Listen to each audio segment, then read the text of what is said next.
আর মাত্র হাতে গোনা কয়েকটা দিন, তারপরেই কিন্তু এসে উপস্থিত হবে সেই দীর্ঘ শীতকাল। বছরে 12টা মাসের মধ্যে 9 মাসই থাকবে ঠান্ডার চাদরে ঢাকা। চারপাশের এই পরিবেশ পরিস্থিতি হঠাৎই পাল্টে যাবে চোখের নিমেষে।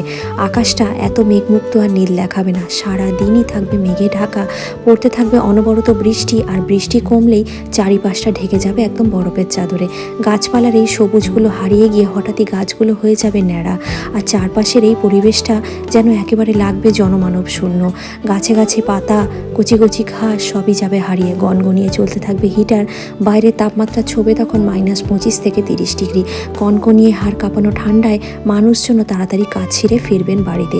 তাই তো গরমকালের আর মাত্র কয়েকটা দিন উপভোগ করার জন্য ছুটির দিনে আমি আর সন্দীপন বেরিয়ে পড়েছিলাম সুন্দর একটা জায়গা ঘুরে দেখতে। সেই সুন্দর জায়গার ডিটেল ব্লগটা নিয়েই আসছি কাল। আমার ফেসবুক এবং ইউটিউব চ্যানেলে চোখ রাখতে কিন্তু ভুলবেন না। ভালো লাগলে লাইক, কমেন্ট, সাবস্ক্রাইব করবেন। ধন্যবাদ।